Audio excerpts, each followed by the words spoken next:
What's up guys, Agent here again, and today we'll be going over PTS patch 4.2.2, otherwise known as PTS 3. So this is the third week of the PTS. So this is where we should start seeing some of the bigger balance changes that are probably a little bit more in-depth, a little bit more intricate in order to implement. So we're going to go ahead and take a look at all these changes that happened this week and kind of what their implications are for PvP. Well, I should say mostly PvE, but we will try to touch upon PvP where it is relevant. So 4.2.2, so the big thing here is that they did introduce a new mount that you can earn in-game. So unlike the current mount system where you can pretty much only buy just your normal horse from the stables, and then you have to basically buy any other mount from the crown store or from crown crates, they are introducing a new free-to-play mount. You don't have to buy anything, you don't have to gamble on crates or anything in order to get it. So that's all in the actual PTS. Basically what it is you need to get 4 unique items which can be purchased for event tickets. So rather than just giving them out after accomplishing some sort of quest for an event, you need to actually collect these tickets and turn them in, and then get these 4 different feathers in order to create this mount. So in order to kind of test this out, they do have a lot of the different events in the game right now, or not in the game, but on the PTS. So that way you can kind of test them out, see whether they're given the tickets correctly, and things like that. Make sure you can actually create the mount. So this is all if you wanted to go ahead and test it out, if you want to kind of be the bug tester there. But this really doesn't have any sort of relevance to PvE or PvP. Alright, so going on here, there's not that many fixes here. See, under Murkmire, so not too much here in terms of Black Rose, nothing nerfed, nothing buffed at all. So we're just going to go ahead and skip ahead to the combat and gameplay stuff. So this has kind of been called the patch that killed speed. It's kind of what's been called in Toxic Raiding Environment. They have mentioned earlier that they were going to be looking at Major Expedition, player speed in general, when we went over the class rep meeting notes. So this is kind of what they are doing. So a lot of the changes here are kind of standardizing the duration of Major Expedition, with the exception being, of course, Rapids and its dwarfs, and also making it a little bit harder to get up to the 100% movement speed cap. You can still get to it, it's just going to be a little bit harder. You're going to have to invest, give up more in order to accomplish that. So in general, they did increase the movement speed buff from the Steed Mundus up to 10%, down from 5%. This is big. Combat pets will no longer take any damage while they are in a dungeon, trial, or group arena. So basically pets are going to be invincible. Now that does raise a couple of questions here. Mainly, do they still spread certain mechanics? So Finn, which is I believe one of the... I forget if he's a combat or dungeon dev, but he is one of the devs. He did mention that currently pets should not be targeted by chain lightning. He didn't really specify whether it's spread or not. He made a couple of posts that kind of implied spreading chain lightning, not necessarily getting targeted by it. So that's something new that was supposed to be in a patch notes for actually this current live patch notes, but it was included in. So we're just trying to get some clarification as to what he means by not being able to get targeted by chain lightning in AA. But this basically means that your pets will stay alive from World Shaper in SO. It'll stay alive after the pillar mechanic in Zashasha. So basically, it's a little bit of a buff for Pet Sorks and for Magical Wardens running the bear. If we get confirmation that the chain lightning does not actually spread to pets and then from a pet to another player, that basically means there are very few fights in the game where you actually can't use a pet anymore. The only one after VAA would probably be VAS for Storm the Heavens, and if they can't get Storm the Heavens, then in that case pets are viable across pretty much every piece of content in the game at that point. Pets can inherit crit resistance now. And then Swift was nerfed, so currently it is 10% increase to movement speed. Now it is 6%, so a decrease of 4%. So if you have 3 Swift jewelry, then that is a total loss of 12% speed. So instead of 30%, you're getting 18% increase to your movement speed there. Bit of a nerf there. So they did change a lot of the major expedition skills. So a lot of skills in the game give out major expedition as a side effect, and they've kind of basically standardized it now so that duration is always going to be 4 seconds. So Fiery Grip only has 4 seconds. World and Ruin, they just fixed an issue with trapping webs. Nobody really uses it. And so Earthen Heart with Obsidian Shield, so they reduced the health scaling of this ability to 8%, down from 9%.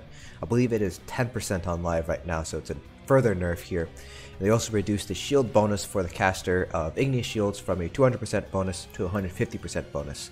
So basically, instead of a 30% of your health, it's going to be a quarter of your health instead if you decide to take the Igneous Shield morph, and it's only going to be 8% damage shield, so it's going to be only 8% times 2.5, so that would be a 20% shield. So you're only getting 20% now from Igneous Shield, and you're only getting 8% now from Fragmented Shield. So overall, it is a nerf to the size of the damage shield, but they did say that here in the developer comments that they should still be about the same as what they are on live right now, because resistance is now applied to shields. So that's kind of the rationale behind changing it. I get why they changed it, otherwise Igneous Shield would have been a really powerful shield.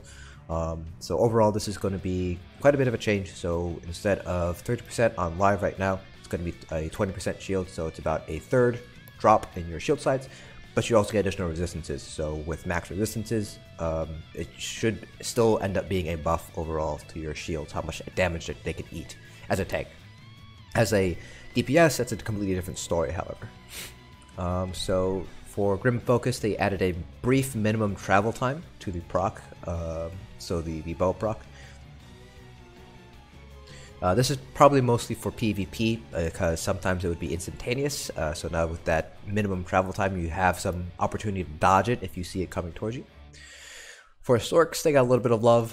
So Crystal Frags, they increased the damage of the proc back to 20%. It was 10%. And now, just like with the bow proc, there is a minimum travel time before it hits your target. Again, probably more for PvP. Apparently you used to be able to proc it while you're not in combat. Now you can't do that anymore.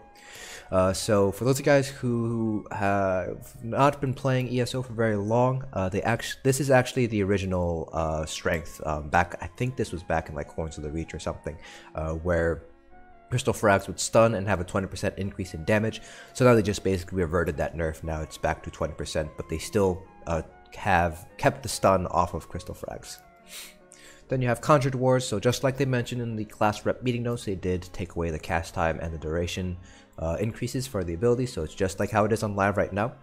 However, the total strength of the shield itself is limited to only 40% of your max health. So if you have, let's say, 20,000 health, you're only able to get 40% of that, or that would be an 8k shield. Rather than on live right now, where you can get something like a 20k shield or something like that, depending on how much magicka you have. So Hardened Ward, this morph now only ranks up the damage shield strength instead of shield strength and caster self shield bonuses. So I believe what this is basically saying is this doesn't really change anything. It's probably just a wording thing, where you still get a larger shield with Hardened Ward compared to Empowered Ward. There is currently a known issue though on the PTS, so hopefully this will be fixed by live, but they said that Battle Spirit should be applied before the 40% cap instead of after the 40% cap. So there was a post, let me see if I can find it, it's probably still recent. There was a post by Gina, let me see here. So the new cap is enforced after Battle Spirit is applied. So if a Sork had 24,000 health and 35k magicka, they cast Annulment. Shield would start here, then be halved. Excuse me. Then it would be half of Battle Spirit, and then it'd be unaffected by the health-based cap because it's lower than the 40% of the max health. So that's kind of how it should be operating. Let's go back to the patch notes here. So it's not operating this way right now. Boundless Storm, again, they're just kind of standardizing major expedition, so it's 4 seconds instead of 7.5 seconds. Radial Sweep, which is the ultimate under the Adric Spear line for Templars, that's scaling off of the correct resistance type now. Blazing Shield also got a nerf, kind of very similar to how Obsidian Shield got a nerf, so they reduced the amount of damage that this ability deals from a maximum of 42% of the shield size to 30% of the shield size. So if your Blazing Shield had a size of, for example, 10k, Instead of being able to deal 4.2k damage, it's only able to deal 3k damage now from the ability itself. And their note is that they just basically wanted to make sure that it wasn't doing too much damage overall, now that resistances do affect your shields. So under Warden, again, a standardization of Major Expedition from Falcon Swiftness, and then they just kind of reprioritize Green Balance, so it'll prioritize targets without minor toughness rather than those with minor toughness. So two-hander with the forward momentum, they did mention this in the class reps, how they felt like forward momentum was a little bit too strong. They reduced the duration of the snare immunity to 4 seconds from 8 seconds, so basically a 50% nerf. And again, more Major Expedition standardization, so it's all 4 seconds now. Now, Annulment, which is the light armor shield, so harness magic and dampen magic. These receive basically the same treatment as the Sork wards, so they basically reverted the cast time, reverted the duration increase, but the strength is now limited to 40% of your max health. They did fix some of the issues here, so dampen magic apparently was not scaling appropriately, and harness magic was apparently not returning the greater amount, the correct amount of magicka. Couple of known issues, same thing with the Warden, where it's not applying Battle Spirit in the correct spot. And then Harness is giving a bigger shield right now, but hopefully these issues should be fixed by the time it hits the live server. So one thing I will note here, now that we're kind of hit the annulment, is that you can still stack these shields. So you're able to stack them, and the 40% is only for that one shield. So if you happen to manage to get 40% of your max health with annulment, you can get another 40% of your max health through the Sork ward. So let's say you have 20,000 health and your shield is 8k, you're able to actually still stack those shields, so you're able to get a 16k shield. Now, let me see if I can find it on Top Secret Rating Environment, but there was, somebody did happen to post pictures of the shields. Up here they are. So this is currently shield. Again, this is not correct because Battle Spirit is not applying in the correct spot. But this is with 3 shields right now. Let me make the spot as large as I can make it. So you can see here it's about just over 50%, so you still can go over the 40% shield strength. You just have to stack the shields in order to get up to it. So this is with 3 shields. So this is a light armor, ward ally, and the Sork shield. And then this is just ward, and then this is ward with annulment. So this is or I should say, this is dampened magic and hardened ward. So you can see here that they did do a pretty good job at nerfing shield stacking overall.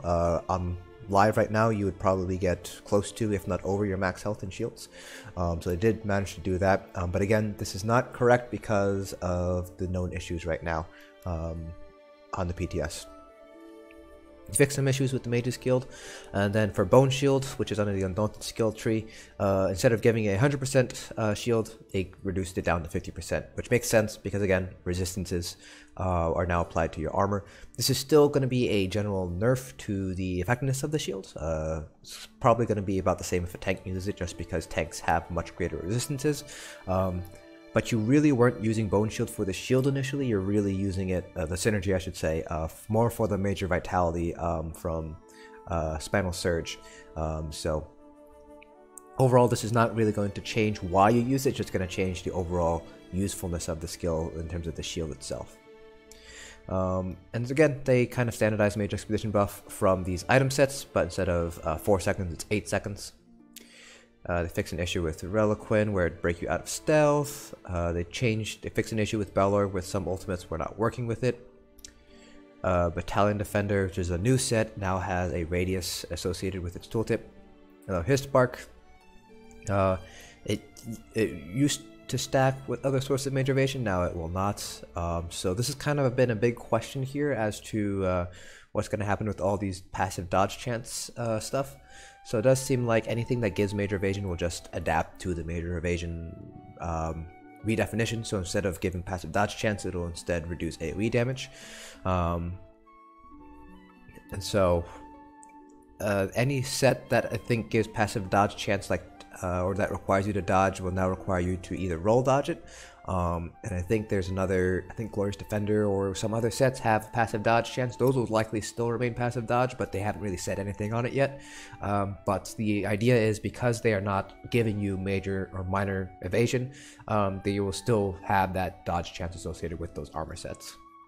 So in Preg, they reduced the maximum bonus, the crit resist, to 2000 with instead of 2500. And their comment was that it was reducing damage more than any other set, so they decided to change it to reduce it. So give a little bit more set diversity was kind of the focus here. Lucky's focus will no longer stack with minor major evasion. Radial uppercut. I believe this is one of the Black Rose sets. It deals 100% additional damage, or I should say splash damage to one nearby ally instead of 50% to two nearby allies, or targets, I should say. Razor Shot, this is a Black Rose set, now deals 50% of scatter shots damage as poison damage, rather than 40% as a bleed. Then Wild Impulse, this is again a Black Rose set, this is the Destro Staff, this is the bow, this is the two-hander. So this item set now deals damage over 8 seconds instead of 9 seconds. So just trying to make the Black Rose sets more viable, except I don't think this is really going to change anything. It's not going to make them any better overall. And then they changed a couple of things here with PvP, so not too much here. Yeah. Now this is one thing that I like that they included, that the AoE effects within Dungeons and Trials are going to be more accurate.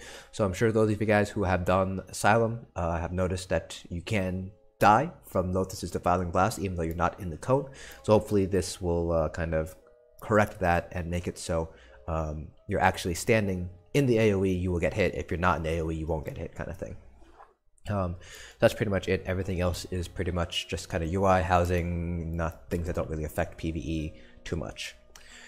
So it does seem like this is kind of not many changes here. The big changes are obviously to the shields, where they are no longer have a cast time, but instead have a limit on the size of the shield itself to 40% of your max health. As we saw from the Discord images, it is definitely a good nerf to shield stacking. I don't know how this is going to play out in PvE stuff. I did a video looking at math, and I kind of want to redo it again, just to kind of, probably not this week but next week, just to see if they make any more last minute changes to shield sizes, to kind of see how big of an impact it is. Overall, it's not going to make that big of a deal. It's maybe like a 4 or 5% increase in the, or I should say decrease, I should say, in the damage, that the base damage you have to take before it becomes a one-shot to you. But again, I'll be keeping an eye on this. But overall, these changes, this 40% max health, shouldn't really affect a lot of endgame PvEers. It'll probably mostly affect people who are just starting to do VMA, and progression style guilds who are starting to progress through things like HRC hard mode or anything like that. So overall, I'm not sure how I feel about this. Overall, it is definitely a nerf to shields, but again, I don't really have an opinion on it either way right now. I can see the pros. I can see why they decide to take this approach here. But the big thing here for PvPers is going to be that nerf to Major Expedition. They did also mention, if we go over to the dev tracker, that they are taking a look at, let me see here, where is it? Actually don't want that. Here. So they did say that they will be addressing speed potions, so speed pots are going to be addressed. So this is going to be a big nerf to PvP, where it's very easy to maintain Major Expedition and kind of have good movement speed and mobility. This is definitely going to shift, I think, PvP, just from the conversations that I've been reading on Toxic Raiding Environment. It does seem like a pretty major change in how PvP is going to be played now, at least in open world in BGs. So this is just something that'll be interesting. Now I did notice that Finn did post something else here.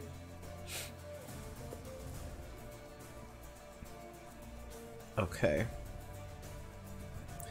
Alright, so this is kind of clarification on the player pets things. So let's see. So the following trial boss abilities no longer target player pets. So Chain Lightning in Ethereal Archive, World Shaper in Sanctum, Defiling and Noxious Gas in Asylum, and Storm to Heavens in Asylum. So it does seem like with these changes, it seems like pets can basically be bought into any single trial now.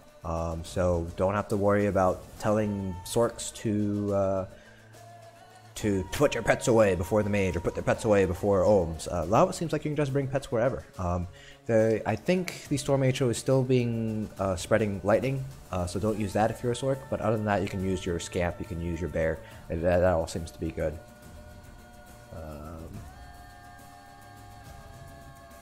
This is best Finn going to here. So yeah, so that's pretty much it for this video. So the major takeaway points are shields no longer have a cast time, but they have a 40% max health limit. You can still stack beyond that. It's only per shield, so it's not total shields. So you can stack Sork wards and the light armor shield to get over that 40% if you'd like. Pets are basically gods now. They don't take any damage and they won't be affected by a lot of mechanics that were pain points in the past. And then Major Expedition just got a huge nerf, reduction in movement speed overall, speed potions, the duration of Major Expedition, nerf to Swift. So those are the three main takeaways from this particular PTS iteration. Again, there's probably 2 more PTS iterations coming, so PTS 4 and PTS 5, and then the changes from 5 onto live. So that's still 3 more weeks where changes could happen, so these might change in the future. So again, we'll be keeping an eye on this, and hopefully I'll be able to get some tests done the PTS now that some of the more demanding things in my coursework has kind of gone over a little bit. So hopefully we'll be able to see some good changes rather than the bad changes that were introduced in the first couple of PTS iterations. So that's it for this video. Hope you guys found this informative. Let me know what you guys think of these changes down below in the comment section, and I will see you guys in the next dungeon.